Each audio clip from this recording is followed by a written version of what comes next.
Hello everybody, this is Jeff at the Glorious Uncertainty. My battery's just told me it's on 10%. I feel like I'm on 10%.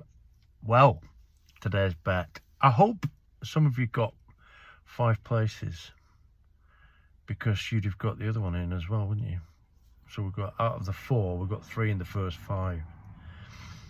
The winner, of course. Then lead man. Whew. Wow, that was flying at the end, but it was true what it was saying.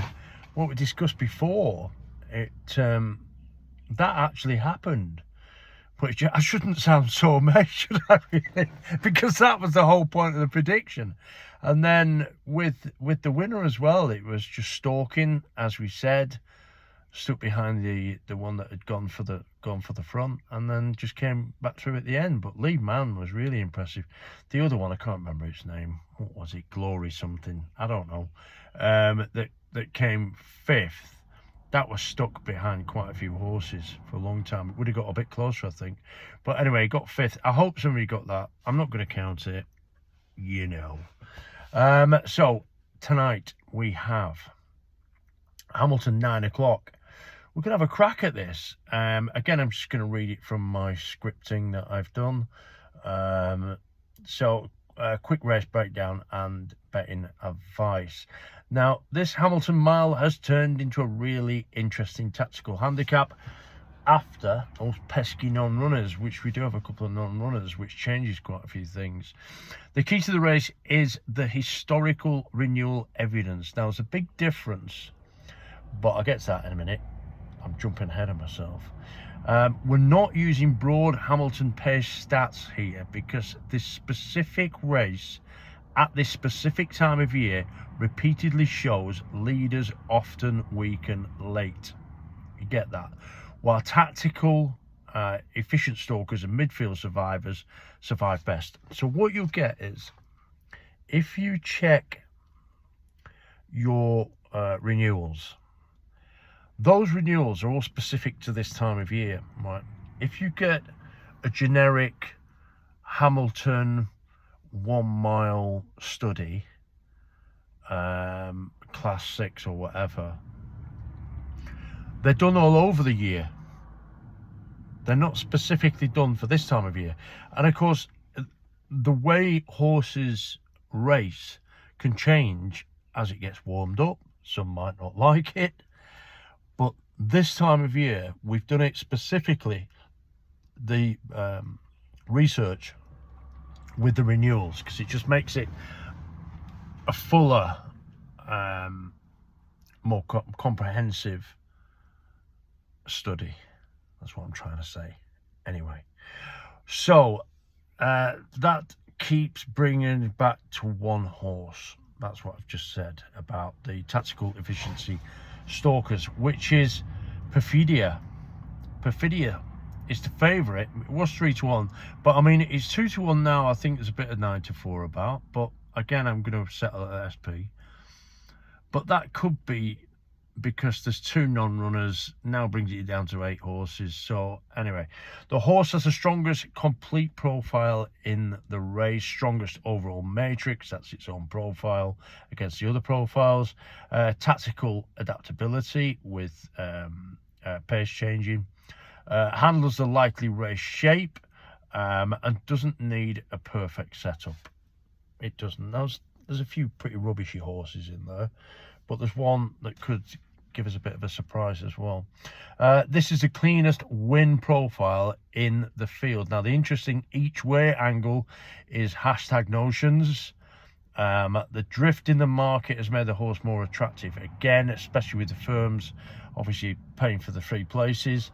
The horse is tactically efficient, handles control pace, races well, and looks built to stay involved throughout the Hamilton uphill finish, which you need that. Obviously, you do need it. And at bigger prices, we've got Palace Lord. Oh, Palace Lord becomes the tactical wild card in that race. If he gets an easy rhythm up front, it could massively outrun those odds. It really could. But this is still a speculative play on play only because the historical renewals repeatedly show leaders becoming vulnerable late in this race structure. Got that?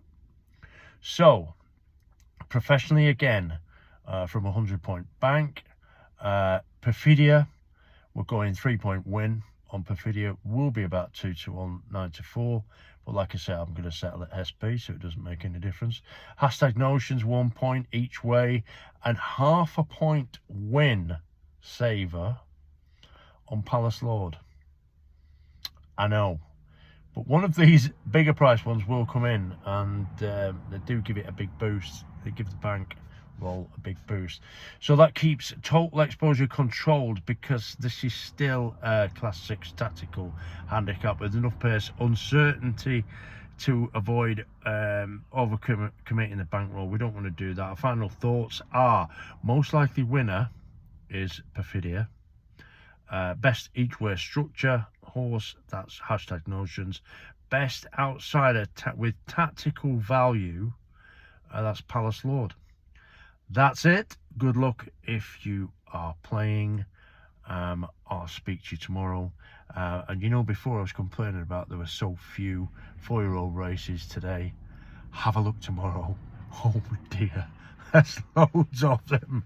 So I'm going to see if we can find some decent big fields, and let's see if we can carry on in this rich vein of making brass, as they say up north. Right, that's it from me. Good luck with the bet. I'll speak to you tomorrow. But don't forget, because I'm sitting at SP, I don't have to get the messages on too early. Just might have a drink tonight. Let's have a drink. So let's take it easy. It's a lot more relaxed if you're playing an SP game. But this with the outsiders, you know, with the long shots like this Palace Lord tonight, we are playing it sensibly at 0.5, not 0.5 point. But they do drop in. They will drop in. And so what we do is we try to cover those, and it's just going to boost the pot. But anyway, I've gone on too long. It's now 7 minutes, 7.5 minutes. It's Friday night. It's probably all going out, getting drunk. I don't know. I shall speak to you tomorrow morning. That's it from me. Cheers. Bye for now. Bye-bye.